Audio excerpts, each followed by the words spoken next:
It's here. It's here. It's the fight that we've been waiting for since a year ago when we heard that Janelle was separated and they had a fight before Christmas and didn't speak for several months, and they're essentially separated. We've been waiting for this, and we finally got to it. I saw people hypothesize that we wouldn't see this episode till the end of the season, so I'm so... I know, I kind of expected that. Cause they were going to drag it all the way out, the last episode. Deceptive editing. So a reminder that this episode that we're seeing right now happened between Thanksgiving and Christmas of 2021. So yes, incredibly delayed. The tell-all was fall 2022, so almost a year later, like 10 months later, when she announced that they were still separated. And then recently there was a People article added. Can you spoke okay? A People article. Use your words. Dang. August 2023 that said that they are still separated, and Cody's like, I'd like to reconcile, and it's like, buddy, you had no hope of it. You have no hope of it because you walked out and didn't ever talk to her again. You know what I'd like? Something that's not going to happen? What? $1 billion. Yeah, it's also not going to happen. About as likely as a reconciliation for Cody and whoever he wants to not reconcile with now. Okay, season 18, episode 3, Throwing Stones in Glass Houses is the name of the episode.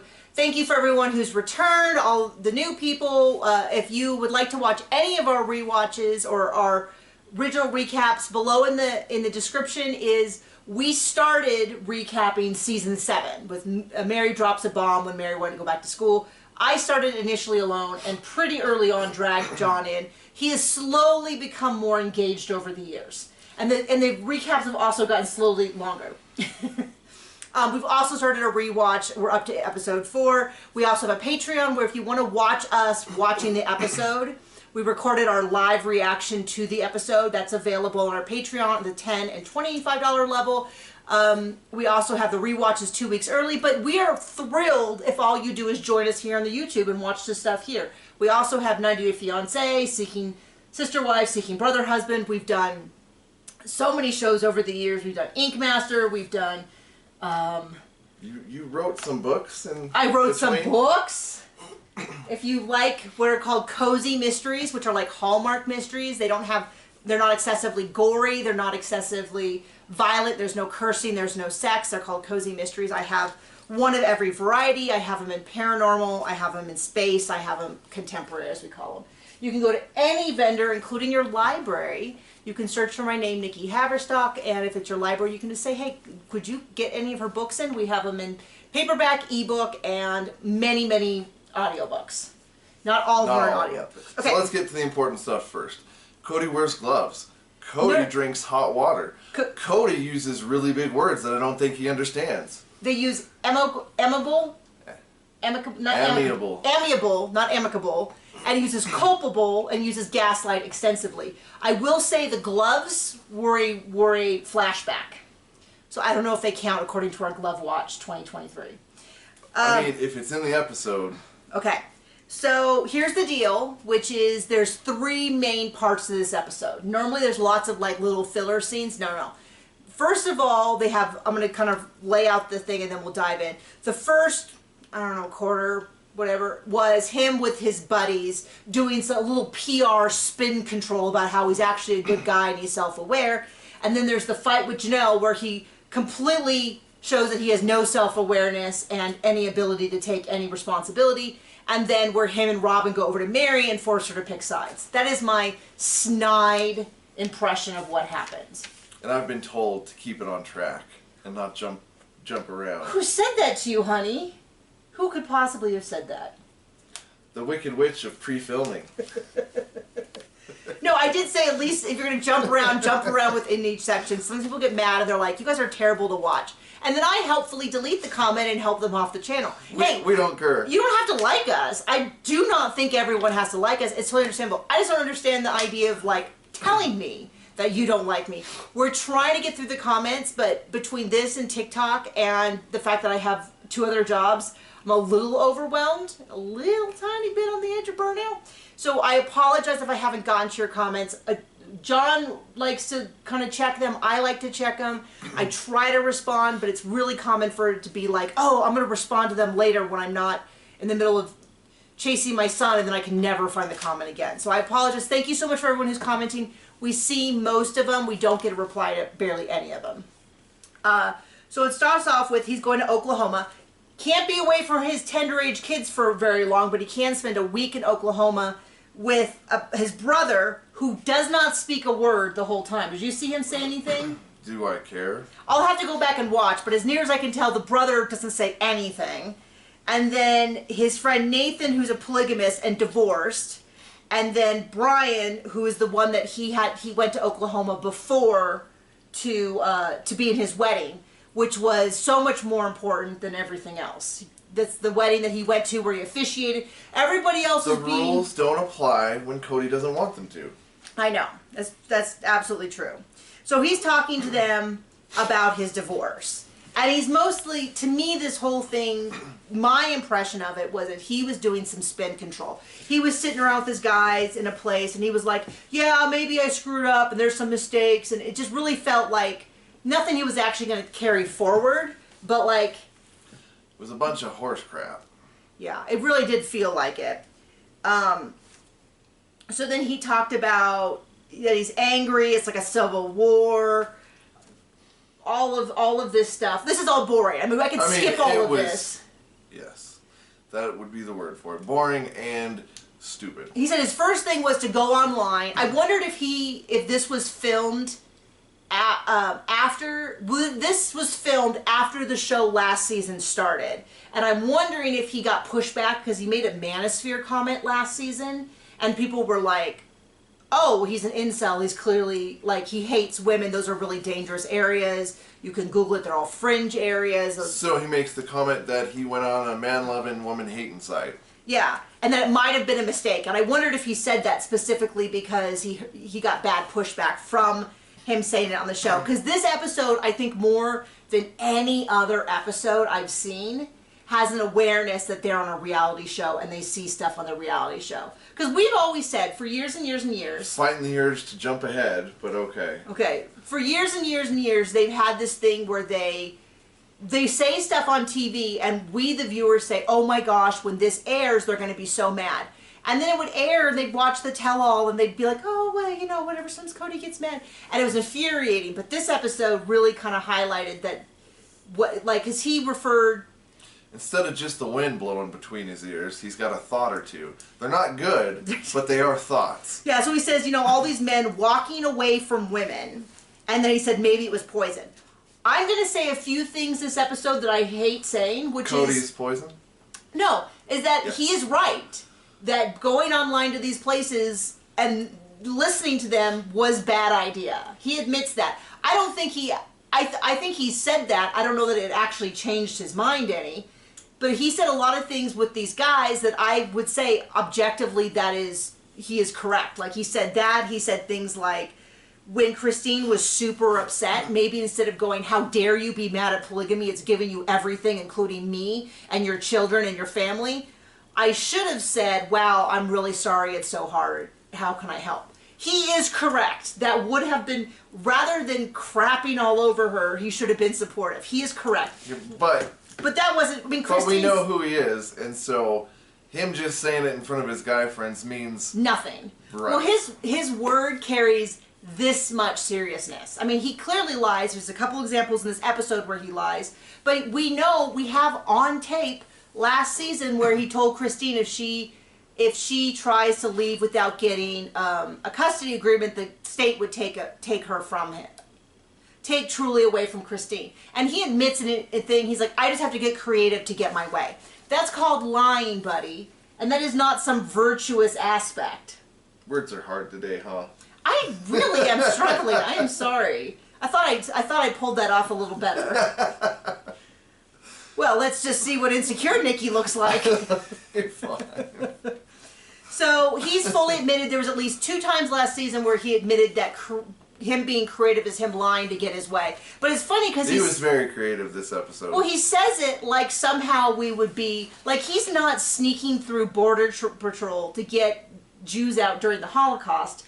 where people go, well, clearly you had to lie. Like, he's just lying because he wants to punish his ex-wife. Nobody really goes, or soon-to-be ex-wife. Or soon-to-be ex-wife or anything. No one goes, oh, well, that's a good reason. Lying for your benefit. Oh, well, you didn't tell me it was for your benefit. If you had told me that lying was for your benefit, I would have been like, of course it's okay. But I just thought you were lying for no reason. It's like, yeah, of course people lie for their benefit. So he said maybe going online was poison. He talks about how he had all this. Then his buddy. I don't know who he is. I think it was Nathan who said this. But frankly, no, I won't say anything mean. I couldn't tell them apart, but I will get into why. But anyway, sorry, my brain is not doing well. He said anger comes from two places, fear or self-delusion. And I'm like, I don't think that's... Somebody tell me, is that a... I don't know, that really just felt like that was something he made up to sound deep. But whatever. I don't disagree that anger can come from fear and self-delusion. I just don't know if those are the only two places. Like, the only two places. I mean, what about, like, injustice? Like, what about righteous anger when you see someone else being hurt? Nope. Anyway, and he goes, and Cody goes, yeah, I guess it could be a bit of self-delusion. You think? You think he could be a little self-delusional? Is it, or is it just him not getting his way? Well, Pretty sure that's what his anger is coming from. I think it comes from many places, most of them bad. But he is self-delusion. I'm not going to disagree with that. If he wants to claim it, I'm giving it to him, because he's definitely not based in reality. Well, a lot of the stuff he says. And then he said he has a mark. What's funny is he goes, now I have this mark of shame for my divorce from Christine. And I'm like, you're divorced from Mary. How about... What? How about how you speak about your children? How about not having a relationship with your children? How about ignoring every child except if they're Robin's? How about being a financial... Despite having a reality TV show salary for 10 years, and from what I understand, they made quite a bit of money at first. The legend is, if you haven't heard this, and I say legend because no one has been able to confirm it, and every time I look up articles, it's always like this article refers to that article, or they use things like, well, typical salary is based on this percentage of the production salary, and I'm like, yeah, but there's exceptions to that. You can't just say that. Is that they used to make a huge chunk, like a life-changing amount, like a house chunk every single year. A house in what state?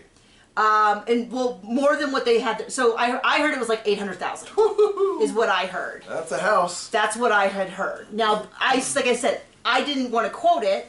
John forced me to. Well, we can just make stuff up. I mean, let's get creative. Okay, because I never, ever had any confirmation. So I was like, I don't feel comfortable accepting this as truth. But what we heard is somewhere around season, I don't even know, 13, 14, 15, somewhere in there where, like, past the catfish stage and pre-COVID. All that they were going to cancel the show. And Cody said, okay, instead of each of us getting like 150 or 180,000, what if we just all split that?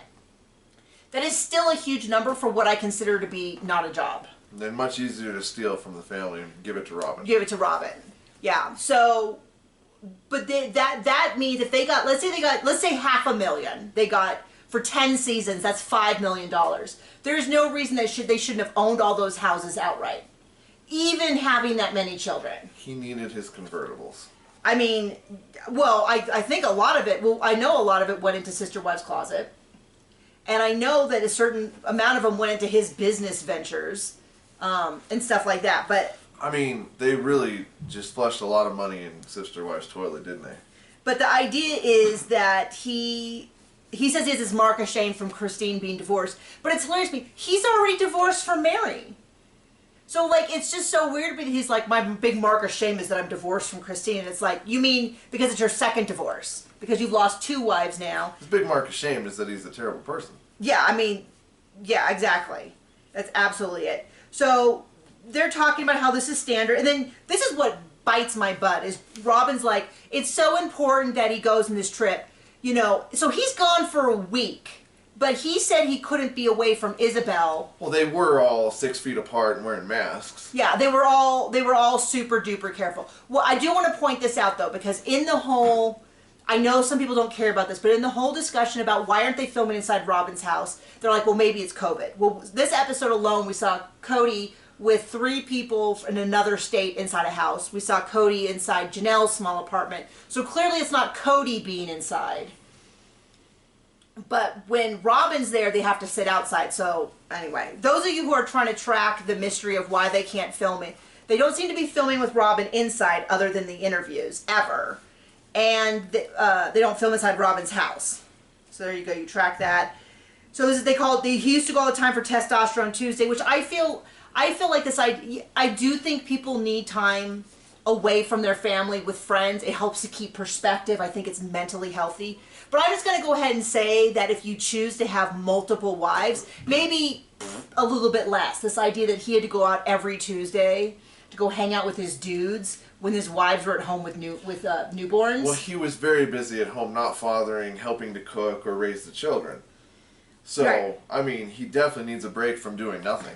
So then he goes in this long thing about how polygamy is so great because when you're mad at one wife, you can just leave. That sounds healthy. And Christine's Instead of working anything out ever. Janelle's like, that's right on the nose. I'm not sure if she meant like, I agree, that's a benefit of it, or if she meant that's exactly what Cody does, which is what I think she meant based on previous things, is that, yeah, that's exactly what Cody does. When he's upset with one wife, he takes off and ignores her, especially in light of what she says later on. And Mary goes in this long tirade. This is where Interview Mary and Episode Mary are becoming almost 2 distinct creatures. And one of them got a tan. What? She has way more tan in the interviews, isn't she? I absolutely do not pay attention to that. That's hilarious that you noticed that. Yeah, so it's like Vacation Mary. Like, yeah, it does look like post-vacation, Well, somebody said something about Mary sitting around doing nothing. And then somebody went to her Instagram during this time period and like tracked it all down, and she literally was like in Utah and Mexico. She was like all over. She was traveling. It's like, well, no wonder she's. So maybe this is post Mexico. So anyway, so they. I'm still struggling. We are not doing well watching the episode at night for our live watch and then going to bed. We're like so amped up from watching the episode that we can't go to bed until 11, which is like 4 a.m. in normal people time. Like that's so late for us. Normally at like 6, I'm like in my pajamas and I'm like. We're so edgy. I know. We're like, we're getting to be that middle-aged, cozy, go to bed early age. But then Mary gets super pissed off because she's like, that is the problem. How about if you instead of running off to another wife, you actually worked on things? And I'm like, this Mary, Interview Mary, I like. Episode Mary, not so fond of. Like, this is a little wishy-washy, I don't get it. Interview Mary is winning me over. I want to know, this is my dream for the month, for the season, is when do we get to see the transformation from Episode Mary to Interview Mary? So she is mad, she's pissed, she's like, you got to work it out, quit being a baby, all of that. They ask, what if Christine dates again? And he's like, I don't think I'll care. I'm going to say I think he's going to care quite a bit. Whatever it takes, he's going to say to make him look good. Regardless of any reality, which this he whole doesn't thing live in. Was about trying to lessen all of the crap that he's done. So, because then he goes, well, would you do anything different? And he's like, yeah, when Christine said she hated polygamy, instead of being like, rah, rah, rah, I should have been like, I'm sorry, it's so hard. And then they cut to Christine, and she's like, it wasn't just that. It wasn't just that. I mean, and I knew it wasn't just that. Well, we all knew that. But I will agree with Cody, that would have been a better answer than screw you and the horse you came in on, which is apparently kind of what he did say. And then they talk about how she mentions about how he wasn't there to help, he wasn't there to raise the kids. I don't know. I wrote super dad to Robin's kids. I don't know if that's something someone said or if that's my interpretation. No, and then they should. Robin, we had to see Robin, of course. And didn't they do a Talking Heads where she's like, well, he's always helping with my kids. And well, she's done that before. I don't know if that was in this episode, but she's definitely said that. But she said, didn't cry in this episode, which I think we should take a minute and just. Are you sure? I bet you if we skipped over the recap, I'm sure there was crying in that. Oh, maybe. So he said, so she's like, well, you were super daddy to Robin. And he goes, well, in Lehigh, I was working 60 hours a week. And I thought, you haven't lived in Lehigh in 10 years, buddy. Has he ever really had a job? they said he used to work, it sounds like he did used to work in Lehigh, and then they got the TV show, and then he hasn't worked since. Not in that kind of way. I think he works deals. I think he thinks of himself as an entrepreneur the same way that Robin thinks that she runs My Sister Wives Closet. Like lots of playing around and talking to people about their vision and goofing off and doing the fun parts and none of the actual work part, which anybody who's owned a business or is an entrepreneur knows 90% of what you're doing is not the fun stuff. Like, I write books. Well, when you don't need to make money, well, it can all be the fun stuff. Right. Well, my point is, I write books, and I would tell you, as someone who is an author coach and who writes books, writing books is a smaller part of my job than everything else. The marketing, the formatting, the bookkeeping, sometimes the networking is fun, but majority of the time, almost all the authors are introverts who would rather be at home at their desk doing nothing. Writing than they would like talking to people and arranging things and websites and blah, blah, blah. And I know it's true for every job. Every person you talk to is like, if I could just do the plumbing, that'd be easier. It's the billing and all the other stuff that's a problem. Just do something you love and you'll never have to work a day in your life. What was it? It goes like, do a job, you turn your hobby into a business. And you can, instead of working 9 to 5, you can work 24/7 or something like that. I can't remember how it goes. But he says, I was working 60 hours a week, so I couldn't help in Lehigh. And then they cut to Robin saying, I knew that Cody couldn't help, so that's why I always had help. And I'm like, oh, here she is defending the nanny. And I have no problem if you have a nanny. I have no problem if you, the viewer, have a nanny. But if you have a nanny, 3 pseudo-sister wives and a husband who only helps you, well, my thing was, maybe we are judging if your children don't have food and you have a nanny, that might be a problem. If you have sister wives, where you told us the whole several seasons the benefit of having sister wives, the reason you need to have sister wives is because how much it benefits the sister wives to have support, then you can't turn around now and be like, well, the real problem was I needed a nanny. And then it's like, so anyway, and he said he would like to talk to, they're like, well, what would you talk to Christine about? And he's like, well, I would talk to Christine so that I could apologize and forgive her and set her free. And I'm like, no, she wants to pin her against the wall like they do with those bug specimens. Like, there's just no way. And then he said, I have these anger issues and the anger striking at everyone. I won't have the same issues with Robin and Janelle. And then immediately they cut to him and Janelle. Do you think this was a set-up conversation? Do you think they were already split and now let's revisit that? Or do you think this was off the cuff and what happened actually happened right then? I think the conversation was arranged because production was there. But I don't think either one of them planned to have the discussion go the way they did. Because neither one of them, it really, to me, felt like a conversation that was they were worked up and they were going off emotions. This is there's some stuff that TLC didn't spoil.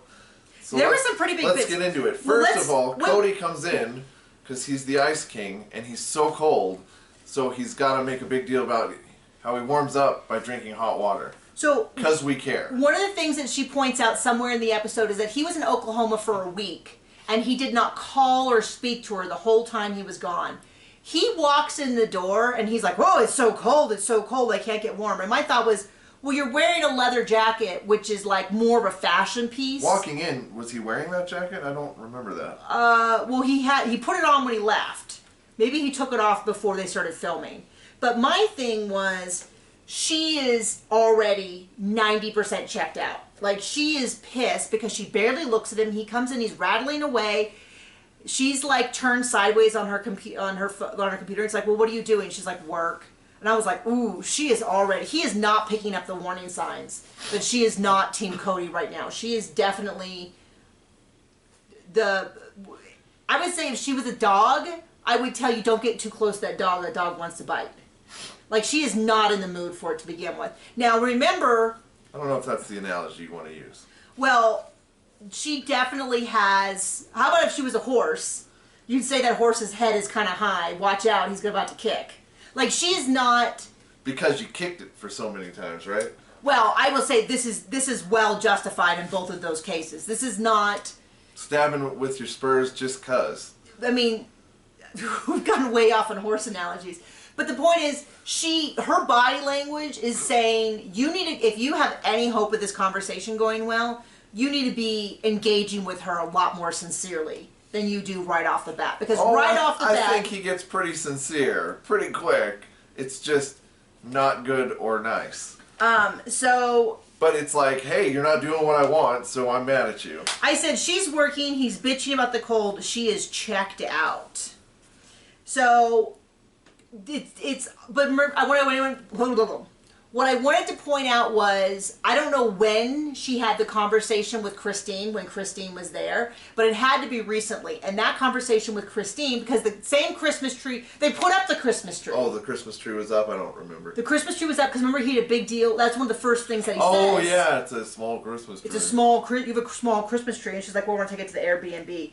Like, I think she is braced because I think she knows they're going to have this conversation.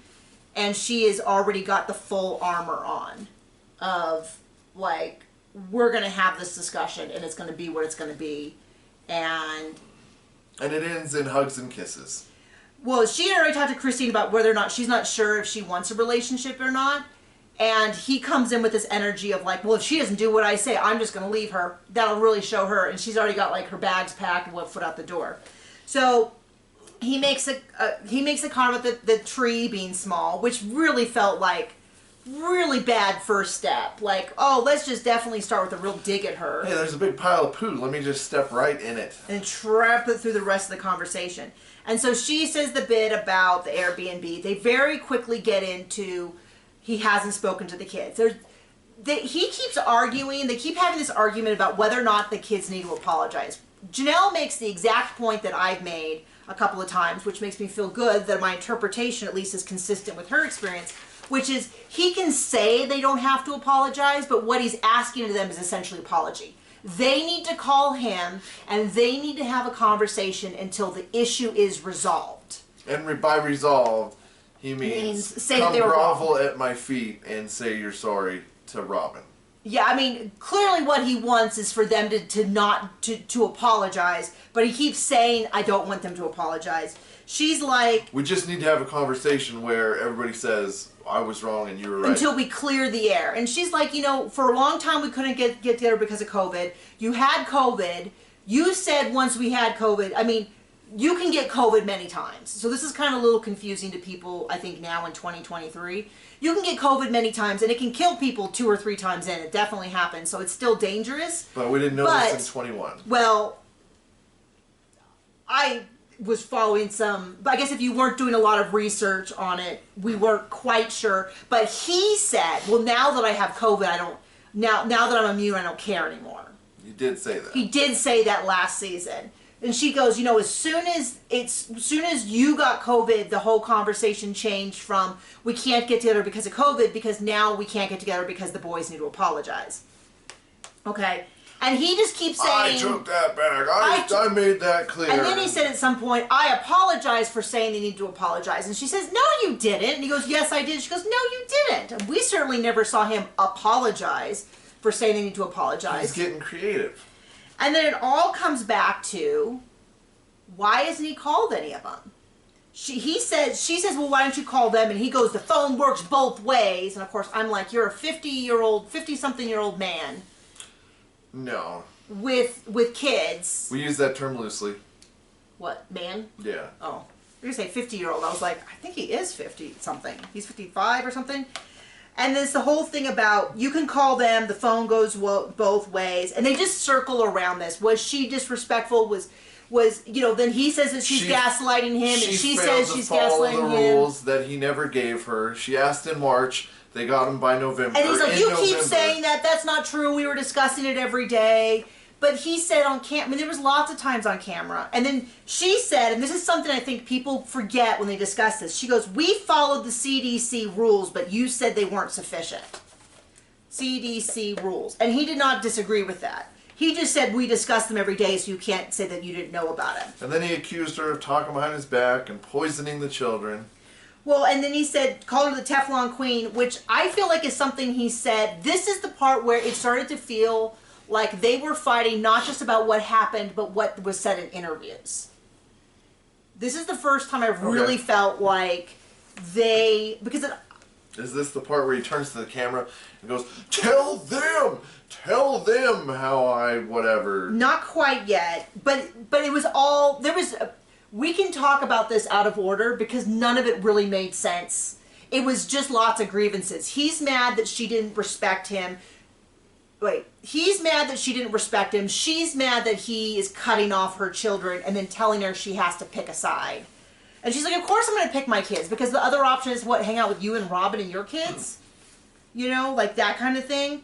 And so the whole thing, there's no list until November, and then he says, you're gaslighting me, and then she says, you're gaslighting me, and then he says, you're just saying I'm gaslighting you because I said you were gaslighting me, and she's like, no, I always planned to talk about that. So... And then what's the word he uses pretty soon? Culpable. About 1 billion times he said culpable, respect, amiable, which is weird because... And then wasn't there another word about he used when he feels like everybody's ganging up on me? Where was that? I don't remember. Okay. You won't be responsible. Now, there were a few things. One of us goes, oh, so Cody and Robin are perfect. The difference is you just didn't believe us, which I do think is true. They believed that the nanny was being safe, so they just let her do whatever she wanted. And it's clear that she was, when they discussed what the nanny was doing, coming and going, that was no more doesn't matter what she safe. was doing, not doing. They wanted her at Robin's house, so didn't matter.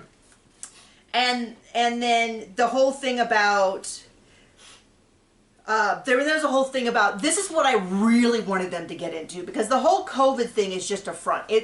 It was a big chunk. And we're totally not sick of hearing about that. But it was not, this house was crumbling and COVID pushed over a wall, but a stiff breeze could have pushed over that wall. Anything could have pushed over this wall. It was going to happen. COVID is a cover for it. I mean, it's clear. And so she started saying it's deeper than just COVID. I wanted them to get into the fact that he has been favoring Robin for years before COVID happened. So, he was not spending 1 out of 4 days or 1 out of 3 days with Janelle. She said, you didn't come over for 4 or 5 months. And then he's like, you're lying. This is what really set him off. You're lying. You're manipulating. That's not true. You tell the world. No, you tell me how this happened. You tell the world. You tell them. Tell them how I lied and manipulated. I thought, you don't need to tell me. I'll get her a list. Yeah, we've seen it. It's on camera. On camera, and this is where I had this discussion recently. Well, I did a TikTok on it. Maybe I'll post it on YouTube, but I did a TikTok recently. John and I worked on a reality TV set. I was an executive producer and a host, and you were a crew, and fully responsible for eating all the food. Apparently, John gained. That's so fat. John gained so much weight. We laugh about it, but it really was like, we were paying him to eat, because he's like, I feel bad, we're leaving so much food behind. All these people from LA, so like no gluten, no nothing, and John's like, gotta eat all the cookies.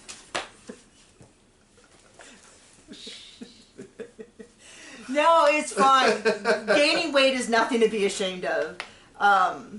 It was good food, though. But my point being that when we were there, the director, we had this discussion about the fact, one of the weird things about documentaries and reality TV in general is that a lot of times the villains don't recognize that they're a villain. And when they watch the footage, they feel like, oh, I looked so good in that.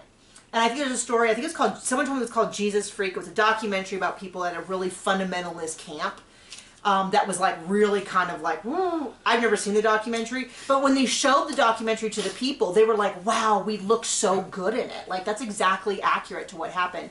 And it's only people who are outside the situation who watch it objectively. So it's very likely that Cody watches this fight on TV and goes, oh my gosh, I looked so good. Like, that is, I really nailed Janelle. I looked so good. You know, she was this little weaseling around. So it's like hilarious to me that he thinks that this fight made him look good. Now, admittedly, this one particular fight it only looks good because we've watched it for 18 years, 18 episode seasons, that I get all the references, but I really wanted them to get more into the fact that this has been happening. For this preferential treatment to Robin has been happening for years and years and years and years. Financially, emotionally.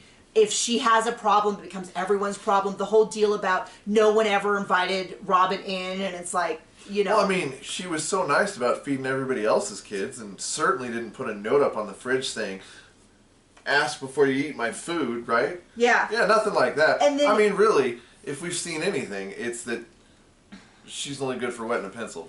So he says, I've carried this family on my shoulders, and when I took a small break, you guys destroyed it. And it's like, he hasn't carried this family. Christine carried a lot of the family. You know, she did a lot of the family traditions, a lot of the family parties. She, you know, the fact that she still has relationships with so many of the kids speaks volumes. Not to say she's the only one. I'm not to say that Janelle and the others did nothing, but the idea that Cody alone carried this family when he seems to be the one who's responsible for most of their financial problems. And side note, when they get together a few days after Christmas, Janelle and Christine, they're going to do all the traditions that they had before Robin came in and said, we're not doing that anymore. So he said, then she's like, you were gone for a week and I didn't hear from you at all. And then something about the boys lied. Well, yeah, he says, oh, they lied and you lie and everybody's lying. Yeah, everyone's lying. And then he said, and then she said, you're making it about COVID and you're making this about COVID and it's not about COVID. And then he's like, you co-parented with Christine, not me. And I'm like, Christine was there. Yeah. That's not, I don't know why he thinks that's some big insult. If you were there and present, you know why Christine and Janelle had to co-parent? Because neither one of them had a husband. Yeah. Do you know what I mean? Like, and he brought home the money. Yeah, he told us recently he had his own budget. He had a convertible. Later on, he got a convertible from an MLM. People are saying that the convertible he drove at the beginning was no, he had that when he had his old job. And he had a motorcycle. And all of the women's cars were practically running on their last, on bald tires and all that kind of stuff. And he had a motorcycle and a convertible. And she said, you weren't available. And then he busts out one of the biggest lines for me, which is, every one of you polygamous wives use that same excuse. And I was like, because it's true. That's the inherent issue that many of us have with polygamy, is the fact that by design, if you have two wives, one of those wives is always alone with raising children. I guess if you are polygamous and you never have children, then it's probably not that bad. But if you're raising children and your husband is gone half the time, then you add a third, 2/3 of the time he's gone. Then you add a fourth, so he's gone 3/4 of the time. You are raising a family alone. And at least Christine and Janelle together, between them, had 12 children. But at least someone was there. And so when he's like, all you polygamous wives make that same excuse, it's like, then it's not an excuse, it's a rule. If every wife has the same exact problem. If one person has a problem with you, yeah, whatever. If two people, you might want to look in the mirror, there might be some issues. If three or more, guess whose problem it is? And then, it's not just him, it's like if every single polygamous wife has the same complaint.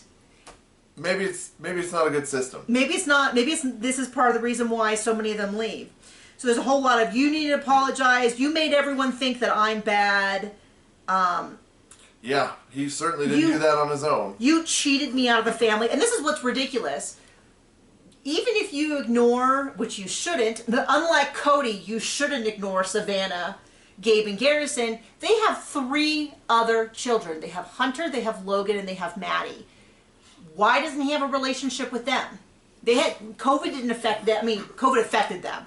But this is not, the COVID fight has nothing to do with them. Well, I think it does. Because I'll tell you, you know who was at Isabel's, there to support Isabel with the surgery?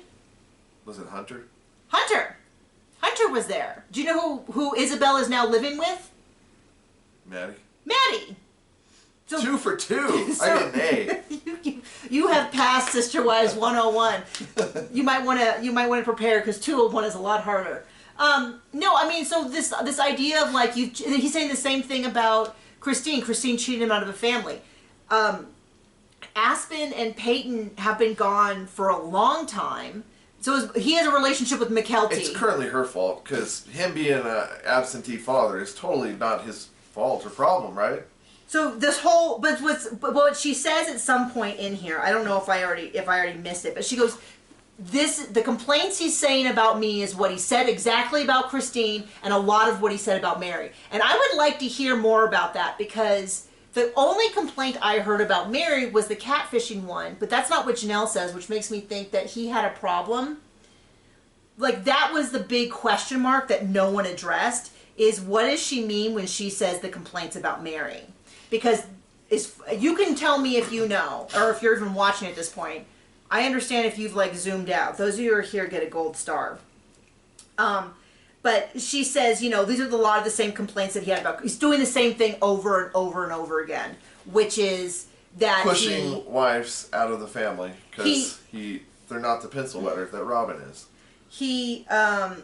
I don't know where this all is, but at some point she says, you know, this is his MO. He can't just say, I'm guessing, even if he says he's not really religious, this is some of his religious upbringing or his cultural upbringing, which is you can't tell a wife I want a divorce. You basically just ignore them until they say it. And that somehow makes you a better person. I've heard people comment that say that in the AUB religion that they're not allowed to say, I divorce you, but they can make it so the woman has to say it. It's okay for a woman to say it, but not for him. You know, I've heard...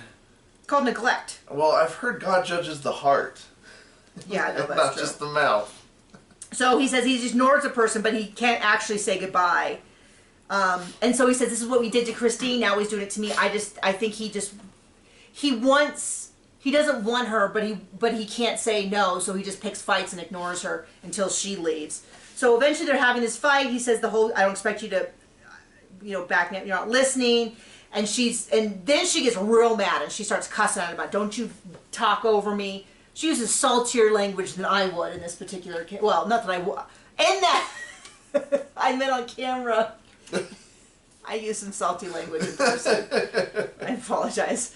I can't remember the exact wording she did, but she gets so mad at him and he stomps the door and he starts doing this thing which sets me off so much when he does it. When he's like, I'm not going to talk to you, and I'm not going to listen. And the way he does this, like, slow, like, exclamation point. Definitely, like, some 13-year-old maturity right there. Well, it's definitely sanctimonious and patronizing, and, like, it is meant to get underneath your skin. And I should be a better person, but it does get under my skin. And if he spoke to me like that, I would go feral on him.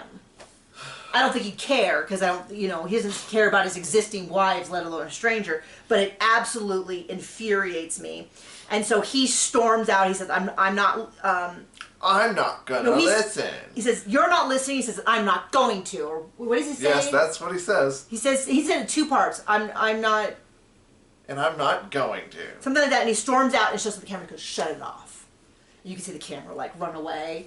And then she did some self-filming. She said, I took about 30 minutes to cool down, and then I called him and told him to get his stuff. It wasn't clear to me if he did get his stuff. It didn't seem like it to me. It doesn't seem like he did, especially because they said that he went straight from there to Mary's, which I also have questions about. Well, but she says it's done. She said it wasn't even what they said. She said she just felt like it was done. And I don't want to see him. And then she talks about, which we've been worried about for years for her, which is I have nothing financially. I'm in my 50s. I made some really stupid decisions. I really believed in this family, and now Robin and Cody have a huge house with 4 acres, and all we have is this land, and if we don't pay it off, we're going to lose it. And I'll tell you what, I don't know. I don't think... That's a bad place to be. It's a really bad place to be. It's a form of financial abuse. And I hope and literally pray that she does get some money back from them somehow. But I don't think Cody realizes, if he thinks people are just a little mad because of COVID, they are incensed at the idea that he has financially stolen all of these women, all these women's money over the years. I don't think people care much about Mary, but they should care that Mary lost money. Christine barely squeaked out. And he keeps going on and on about how, well, I tried to get her into a house. We have the money for a house, but she didn't want it. Then give her that money.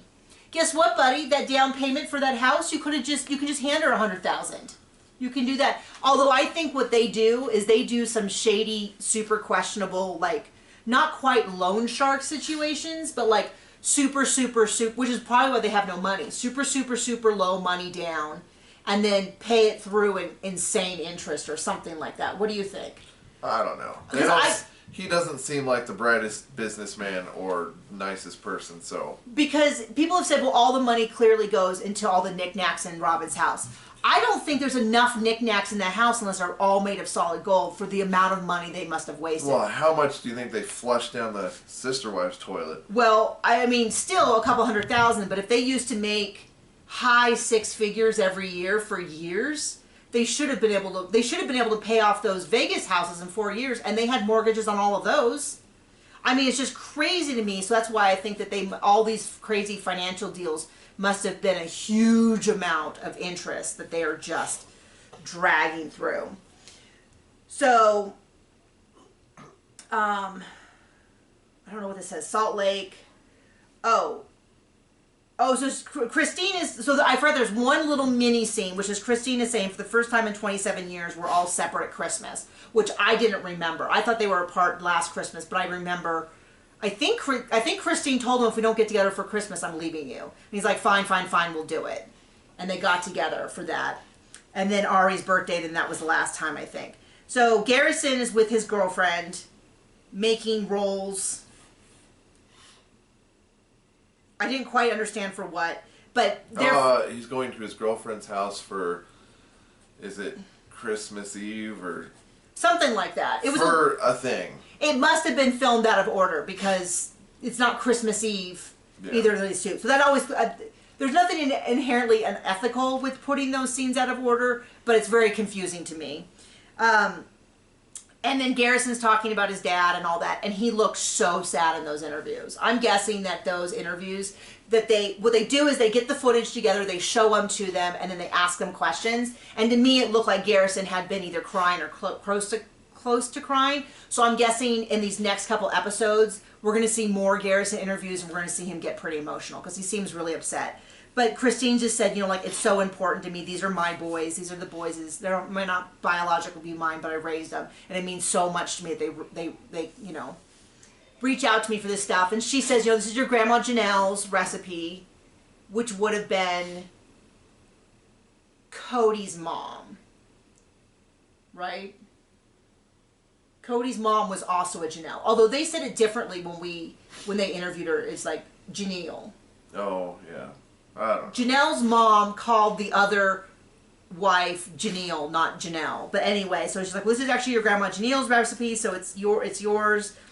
And then we cut over, and this is where there's something weird going on. Because they show up at Mary's house, which I have to say I instantly knew it was Mary's house. Because I was like, Robin does not have two. But once again, they sit outside, which seemed odd to me. They sit outside, Robin and Cody walk in together. But they try to play it like, they said that he came from Mary's house, from Janelle's house to Mary's house. With Robin. But Robin's there. They clearly walk in together unless she was like waiting in the car. He's wearing a different jacket than when he left Janelle's house. And Janelle said, they said they came right from Janelle's house to Mary's, but it didn't make a lot of sense. And then they tried, just so you reference, they're trying to say that Cody and Robin have not already discussed this, which I do not necessarily believe. But Robin's doing this whole wide-eyed, how did the conversation with Janelle go? Like, whole thing, and I'm not buying it. So he's like, they're trying to cut me out. And then Mary says, so you're still having the problem with the boys? And he said, yes. He says, have you reached out to them? And he says, yes, I've reached out to everyone.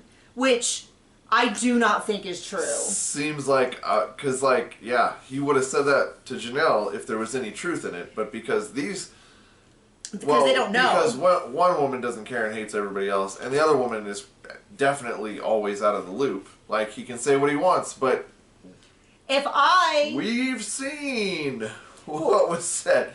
And if that was the case, he would have said, I have called those kids, and I tried to, but he didn't. Yeah. So he didn't. So if I was collecting questions for the tell-all, that's one of the questions I would tag. Did you actually, when you spoke with Mary, you said you've reached out to all of them. Is that true that you've reached out to all of them? And if so, then why didn't you tell it to Janelle when Janelle said, have you tried calling the boys? He yelled, the phone goes both ways. And I think for a while they did go back and forth, but not since this big, they have to apologize thing. Remember Garrison said, I'm done with him at some point? Sure. Last season, at some point, Garrison was definitely like, I'm done, that's it, and he never spoke to him again, is what it sounds like. Gabe sounds like he had more back and forth because he called Gabe on his birthday to ask if how bad his COVID was, and forgot his birthday. And so Mary's doing this whole like, I don't know who, what I want to do. They ask her, she's like, well, do I invite them over? And Robin's like, ooh, that's scary. Which is Robin's way of saying, no, don't invite them over. Not until they make things right with their father. And then Mary's like, well, they put me in the middle.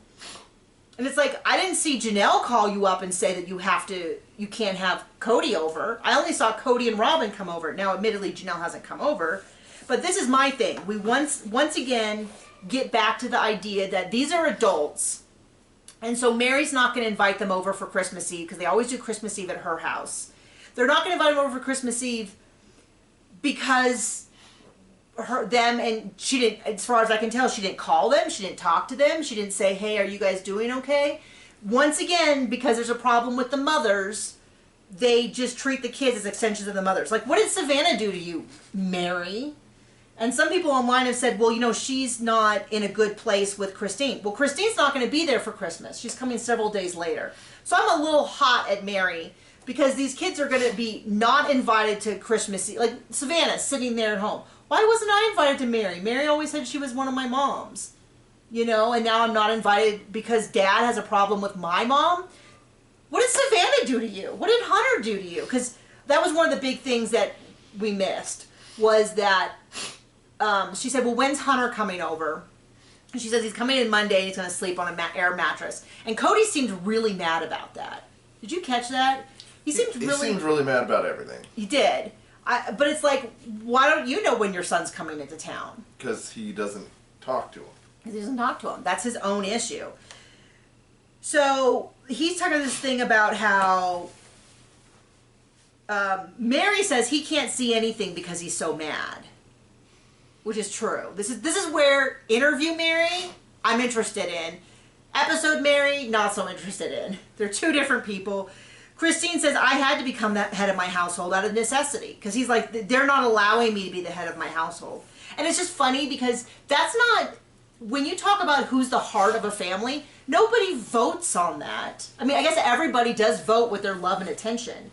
But it's not like someone is assigned that role. We've all had that where we go, when Grandma passed, the family really went different directions because she was the heart and soul of the family. That's not because someone voted Grandma in, right. Or Grandpa or something like that. It's because they usually are the one who has an individual relationship with everyone and who helps things get better, such as, I think that's for Janelle's family. That's Janelle. For, do you know who I think is the head of Cody and Robin's relationship? Their family? If Cody died, do you think the kids would stay together and hang out with Robin? Her kids. Right. If Robin died, do you think those kids would cling to Cody? I don't know because we don't see much of their relationship. But my point being that as long... Which one do you think he'd try to marry? Oh gosh, don't even make that joke. That's it's disgusting. Gross. It is gross. I will say there is precedent with Woody Allen. Oh gosh. And although he didn't adopt her, but okay. Anyway, we're not. Don't be inappropriate, John. My point being that Janelle is the head of her household because she is the one that has an individual relationship with everyone in. And I think because she put the time in. Because she loves them. Because she was there. I think if something happened, I mean, clearly Cody has been absent from Christine's family and they're still getting together. They travel, they do all that kind of stuff. Except for Markelty, little stuff of it. So anyway, so they talk about how Mary, you know, I used to give all the kids pajamas. I made them all for them. So I guess she's just not going to have them. But she does acknowledge she's a third wheel with Cody and Robin. But she decided she'll invite them over for Christmas Eve and she'll go to their place for Christmas. And it's deeply disappointing to me because what she should have said is, you know what, I'm just going to go to Utah. Now, maybe there's some sort of production things that are expecting. I don't know. I heard she has a kid. Maybe she could spend the time with her own child. Well, there's also a chance that her own child doesn't want her. We don't know, but I mean, I'll tell you what, I'm still kind of hot that last season she had this big thing where she could have gone with her mom for Thanksgiving, and she didn't because she wanted to side with Cody and Robin, and then her mom passed away shortly after that. And I was so mad kind of for her and at her for not choosing and prioritizing the family that she has for people who were just playing games and trying to be like, well, we got married or whatever. So that is the episode. I know it was such a super long episode. I'm really excited for this season. It looks like it's going to be a really difficult Christmas. The preview showed where Janelle says he hasn't called or texted Savannah since we had that fight. And I was like, that whole man is trash. I don't care what happened. That daughter did nothing. I mean, this is proof. Any argument you have that this was about COVID and being unsafe is based on the fact that Savannah did nothing and he still has no relationship with her. Yep. No excuse whatsoever. So anyway, thank you so much for joining us. We will see you next week or on Thursday if you want to come join us for our rewatch. Bye!